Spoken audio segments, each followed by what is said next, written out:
Como cada sábado, ya le damos la bienvenida al doctor Herbert Cuba García. Él es especialista en política de salud pública, columnista del portal de opinión El Montonero y también columnista habitual a través de RCR, Red de Comunicación Regional. Doctor Herbert Cuba, qué gusto saludarlo. Muy amable como siempre. Muy buenos días y un saludo a través suyo a todo el país. En primer lugar, vamos a conversar acerca de su reciente libro, ¿no?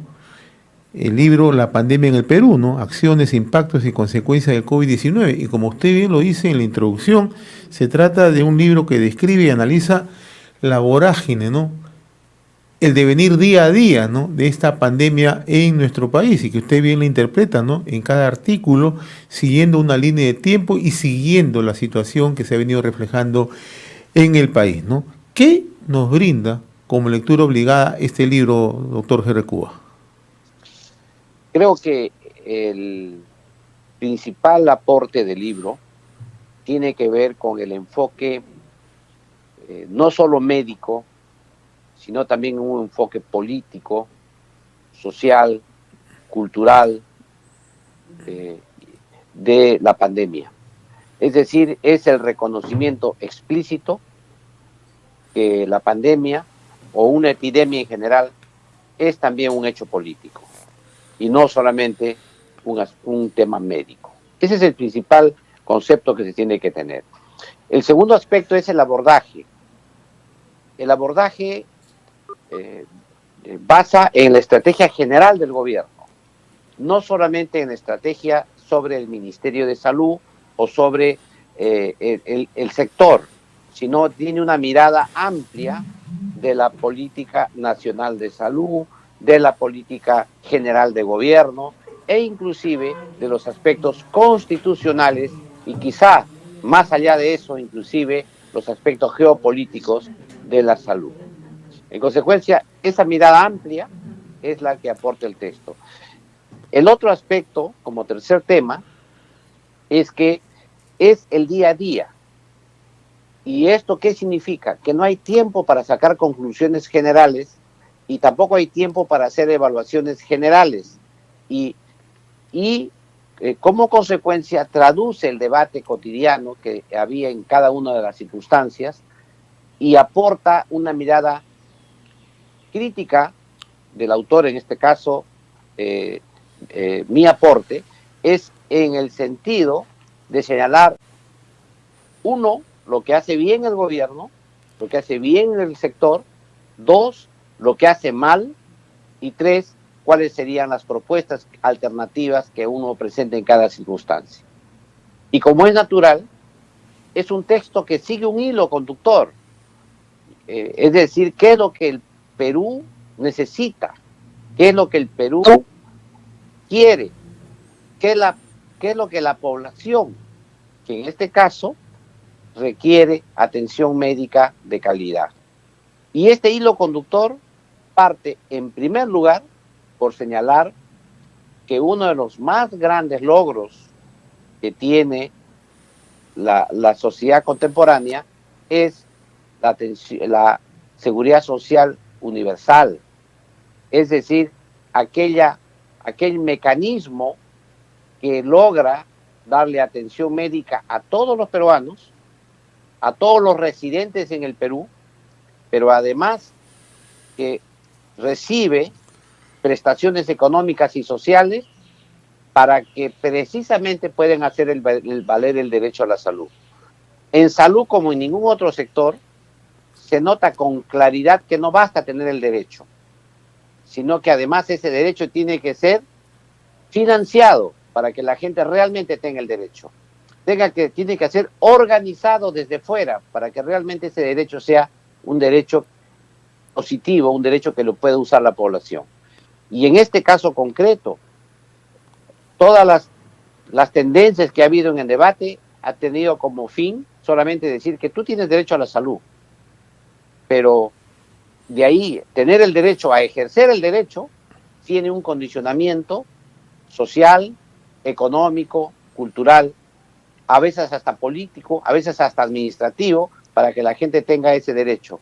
Y todos esos problemas que se tienen los resuelve un modelo, que es el modelo de la seguridad social universal. Ahora, doctor Rogelio de Cuba, a 16 meses de la emergencia por la pandemia en nuestro país, ¿no? Y siguiendo el hilo conductor de su libro, La pandemia en el Perú, acciones, impactos y consecuencias del COVID, yo voy a retomar algo que usted ha dicho, ¿no? Que usted busca justamente poner énfasis en lo bueno que se hizo, en lo malo que se hizo y en las soluciones, ¿no? Vamos con las tres premisas. La primera, ¿qué es lo bueno desde su punto de vista que se ha hecho en esta pandemia? Luego nos explica qué errores se han cometido, qué es lo malo, y el último aspecto, qué soluciones se pueden plantear. Mira, el principal problema, el principal aspecto positivo que tuvo el gobierno, que tuvo todo este periodo, es que se focalizó y se centró en que el problema fundamental del país era la salud, y como consecuencia de esa explicación se conoció por fin que la salud es la resultante de toda la existencia social de los pobladores. Es decir, de cómo nacen, cómo viven, cómo se alimentan e inclusive cómo fallecen. Todas esas formas en que vive la gente, ese resultado de cómo lo hace es la salud. Y esto creo que ha sido el principal ventaja que ha dado esta pandemia, y que el gobierno ha tenido que verlo así. Y como lo señalo en el libro, le ha costado trabajo. Si uno ve lo que ocurría en marzo del año 2020, cómo enfocaba el gobierno la pandemia, y uno ve progresivamente marzo, abril, mayo, en junio ya comprendieron que el fenómeno era un problema global, nacional, y que tenían que enfrentarlo de esa manera como le explico. Creo que ese es el principal ventaja que tuvo el gobierno en reconocer, ¿no?, que el problema de la salud es la resultante de toda la extensión social, y que finalmente el mejor funcionario para luchar contra la pandemia era el propio presidente de la República y el Ministerio de Economía y Finanzas. Creo que esos son los aspectos esenciales que se tuvo en cuenta. En otros países vecinos hasta se demoró más tiempo. Eso sí, en el Perú se logró ese primer objetivo. Creo que eso fue una enorme ventaja. Y creo que la segunda ventaja que se tuvo fue una buena relación que hubo del gobierno con la población.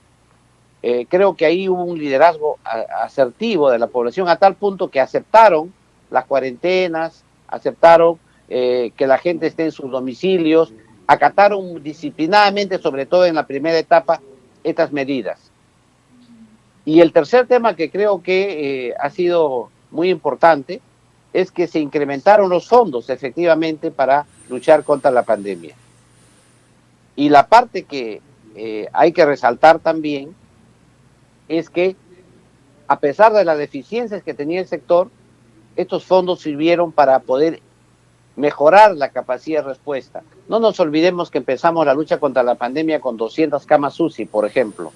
Hoy día tenemos 2.500, 2.600 camas UCI, que son todavía insuficientes. Lo ideal sería tener unos 7.000 camas UCI. Sin embargo, eso no ha ocurrido, que es la parte que vamos a conversar luego en el aspecto quizá crítico del problema. Y el último tema que yo quisiera señalar como un aspecto positivo tiene que ver también el empeño del gobierno en que aquí en el Perú se desarrolle el desarrollo de la ciencia, y en este caso se dio las facilidades para que se realicen ensayos clínicos en el Perú, no solamente los ensayos clínicos de Sinopharm, hay otras vacunas y otros medicamentos que también se investigan y se han investigado en el Perú. Creo que ese también, es abrir ese abanico para la investigación científica, fue positivo. Es evidente que ese deseo, luego, como veremos en el aspecto crítico, no se ha llevado a cabo de la mejor manera. Sin embargo, creo que esos son los aspectos que podríamos nosotros señalar como aspectos positivos. Hay que señalar, por ejemplo, que en el año 2020 se aumentó hasta 7.000 millones el presupuesto del sector salud, que es poco en una pandemia. Sin embargo, ese incremento ha existido. El problema que vamos a ver luego como aspecto crítico es cómo se gastó ese dinero que es lo que quizá podemos Allí me conversar. gustaría ingresar justamente al aspecto crítico, ¿no? O sea, ¿cuáles han sido las deficiencias hasta el momento que usted observa en la intervención de la COVID en nuestro país? El primer concepto fundamental fue que el gobierno, mientras se daba cuenta que había una pandemia, no leyó el mundo, no leyó lo que pasó en China, lo que pasaba en Europa, y nosotros tuvimos una ventaja de casi 3 meses para empezar en Perú la lucha contra la pandemia, que no la aprovechamos en modo suficiente. Se dieron el lujo inclusive de que algunos sistemas de protección personal salieran del Perú y exportados a otros países, porque aquí en el Perú había stock, sin pensar que luego eso íbamos a necesitar, iba a haber escasez en el mundo. El otro tema que se tuvo es que se hizo una mala estrategia, que creo que es el error fundamental del gobierno. Se priorizó el enfoque hospitalario, militar, policial, en detrimento del enfoque comunitario con el fortalecimiento del primer nivel de atención. Y aquí me quiero referir al enfoque hospitalario, militar y policial. El enfoque hospitalario, ¿qué significa? Una posición pasiva de la respuesta sanitaria, que esperas en el hospital que los pacientes te lleguen a él. Y además, que ahí le das la medicina más cara que hay. Unidad de cuidados intensivos, medicamentos caros, personal altamente calificado, intensivistas, todo eso que era escaso en el país. Eso fue. Y el segundo tema, ¿por qué es militar y policial? En primer lugar, porque se introdujo en el sistema el trabajo directo del Ministerio de Defensa y las Fuerzas Armadas para lo que se llamó la Operación Taita. Y segundo lugar, porque se introdujo directamente las cuarentenas con cuidado policial, y ustedes recordarán, parece, ahora uno olvida, pero uno lo va a ver en el texto, los arrestos, las retenciones cuando estaba uno en la calle, inclusive había sanción penal, multas que se colocaron en su momento para que la gente respete estas cuarentenas que se hicieron en su momento. Es decir, era una estrategia hospitalaria, militar y policial. Esta estrategia evidentemente no dio resultados. Y tan no dio resultados es que al final la propia población ha rechazado el término cuarentena, porque llevó a las crisis que hemos conocido. La principal crisis sanitaria se transformó en secundaria, porque pasó a ser la principal, la crisis económica. Y la crisis económica, que fue la principal en su momento, ha pasado ahora a una tercera crisis, que es la crisis social que vive el país. En otras palabras, en estos momentos estamos en una crisis de ingobernabilidad, una crisis de enorme polarización, precisamente como consecuencia de un traspaso de la crisis sanitaria a la crisis económica y ahora a la crisis social, que esperemos, con la sensatez que tenga, se pueda resolver. Ahora, en esa perspectiva, ¿cuáles deberían ya ser las soluciones, ¿no? Y hemos visto los dos aspectos, ¿no? Las cosas positivas que se han hecho y también los errores o las cosas negativas que han formado parte de esta intervención, ¿no? Ya mirando en perspectiva, mirando al horizonte, luego de esta lección o de esta situación que vivimos, ¿no? ¿Qué es lo que se tiene que hacer hacia adelante? Mire, me voy a pasar el periodo de que ya no toque el texto para responder a su pregunta. Las crisis tienen que ser resueltas exactamente al revés. Tenemos que resolver la crisis social, ¿ya? Vemos la crisis económica para poder resolver la crisis sanitaria. ¿Por qué tiene que ser así? Porque usted comprenderá que si en estos momentos no resolvemos la polarización extrema, que no es hoy, no empezó hoy, la polarización extrema, ¿no?, ya venía de atrás. Acuérdense usted del cierre del Congreso, que lo analizo en el libro. Es el primer artículo que se escribe. De ahí empieza la polarización y hoy día vemos la consecuencia y la agudización. Esta polarización extrema tiene que tener una solución constitucional, una solución, como se dice, de buenas maneras, de buenas formas, precisamente porque te va a permitir, ¿qué cosa? A través de una legitimidad y una legalidad del nuevo gobierno, poder enfrentar la crisis económica. Y la crisis económica tiene que pasar no solamente por resolver el tema del crecimiento, sino generar fundamentalmente la estabilidad económica, la confianza entre los actores. Necesitamos darle esa confianza para que la gente, para que el Perú obtenga endeudamiento, porque no nos olvidemos que acá hay dos posibilidades: o que el Perú entre a la maquinita del Banco Central de Reserva, que esperamos que no se haga, o dos, acudimos al endeudamiento externo. Si vamos al endeudamiento externo, necesitamos un país con confianza para que los actores internacionales nos presten dinero. En esa circunstancia, necesitamos mayor inversión para poder resolver la crisis sanitaria. Y en consecuencia, si no vemos esta integridad, esta forma de ver la solución a la crisis de la pandemia, no vamos a resolverla. La crisis va a continuar y vamos a entrar en una situación de dificultades si no resolvemos hoy día la crisis social. Bien, no quiero dejar al margen lo que está ocurriendo en estos momentos, luego de este análisis de su libro La pandemia en el Perú, doctor Herbert Cuba, ¿no? Lo que está ocurriendo en Arequipa, ¿no? No le hemos puesto atención a un tema tan primordial, ¿no? Los arequipeños en estos momentos están reclamando con justificada razón que nunca se les hizo caso. Voy a poner algunos antecedentes, ¿no?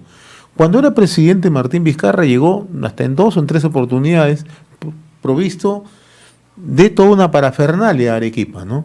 Llegaba con los ministros de Estado, hacía ofrecimientos y nunca se cumplió. Y lo que le reclamaban el Colegio Médico Regional en Arequipa era que tenía que impulsar un trabajo directo en el primer nivel de atención, en el nivel primario. Nunca se hizo, ¿no? Luego los arequipeños, si usted lo recuerda, en agosto del año pasado tuvieron un crecimiento exponencial de casos y ya lo venían advirtiendo que venía una segunda ola incluso superior a la que se presentaba en Lima, y ahora tienen una situación bastante crítica. ¿Qué es lo que ha ocurrido realmente en Arequipa? Mire, en Arequipa hay que mirar el tema de Arequipa como el modelo de lo que el modelo exagerado de lo que ha ocurrido en todo el Perú. Uno de ellos fue Iquitos al comienzo de la pandemia, pero la gente decía, bueno, Iquitos está aislado, es difícil con Iquitos, pero el segundo ha sido Arequipa y por lo tanto lo de Arequipa sí deja lecciones ya serias. El primer tema que hay es la fractura que hay entre el gobierno nacional y el gobierno regional y el gobierno local. Esa fractura hace que las relaciones de correspondencia que debería existir, de corresponsabilidad que debería existir entre los 3 niveles de gobierno, no se realice. Esto es un error del proceso de descentralización, porque según la ley de base de descentralización, las funciones deben ser compartidas y lo que se comparte no se transfiere. Y en este caso fueron transferidas las funciones a los gobiernos regionales, rompiendo la cadena de mando, rompiendo la cadena de corresponsabilidad que debe haber en los 3 niveles de gobierno. El segundo tema es que el Perú es un país fragmentado y segmentado en salud. ¿Qué significa? Que las instituciones que realizan salud en el país están en varios ministerios. En el Ministerio de Trabajo está salud. En el Ministerio de Defensa están las sanidades militares. En el Ministerio del Interior está la sanidad policial. En el Ministerio de Salud está las instituciones del Ministerio de Salud. Y cada una de estas instituciones públicas tienen sus propias normas. Eso fragmenta la atención y hace difícil que haya una cooperación entre sectores. Y el otro tema es la segmentación, que significa que cada sector económico tiene su propio sistema de salud. De tal manera que usted tiene un seguro social de salud para el segmento B, C, y quizá ahí un poquito de D. El SIS atiende, el Seguro Integral de Salud atiende a los segmentos más pobres, es un seguro de pobres. Y el segmento AB, que se atiende también en salud, pero también se atiende en los sectores privados. Entonces, esta segmentación hace difícil el trasvase de equidad, de justicia, y lo que en una pandemia lo que resuelve es, se incrementan, como es natural, la segmentación. Es más, la propia formación del Seguro Integral de Salud ha contribuido a incrementar esta segmentación. Y esto se ha visto también en Arequipa. Y las controversias han sido terribles, porque incluso hubo la tentativa, acuérdense usted, del conato de estatización de las clínicas, precisamente para romper este mecanismo de segmentación que hace que frente a la opinión pública se vea como una terrible injusticia. Y el otro tema que aquí se vio en Arequipa también fue que el gobierno quiso intervenir manu militari, la intervención en Arequipa, y a través de un decreto de urgencia creó una intervención a la región, generó un comando COVID en Arequipa, un comando de operaciones COVID que generó controversias con declaraciones a veces fuera de tono contra los médicos en Arequipa se realizaron, de algunos funcionarios públicos como la ex ministra de Salud, por ejemplo, que hizo que en Arequipa no pudieran conversar las autoridades. La gente que venía de Arequipa decía, el problema de Arequipa es que no conversan el seguro con el MINSA con el alcalde con el gobernador regional, ahí nadie conversa con nadie. Y los funcionarios que estaban a cargo de estas operaciones en Arequipa duraban poco tiempo. Y encima tenías que el presidente electo regional o el gobernador regional de Arequipa fue elegido con muy poca votación.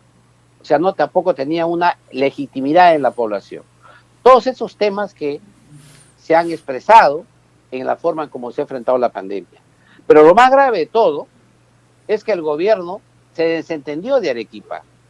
En esta segunda ola, por ejemplo, ya desde el mes de marzo se veía el problema en Arequipa. En abril ya los casos se incrementaban. En mayo fue terrible, inclusive ya los gremios, los profesionales, el colegio médico, todos pedían que de una vez el apoyo a Arequipa.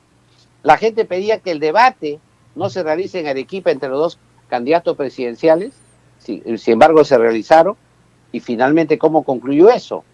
Con lo que tenemos ahora, por la aparición de una nueva variante, que es la variante India o Delta, como ahora se le conoce, a esta nueva forma de virus. Esto ha sido el caso de Arequipa.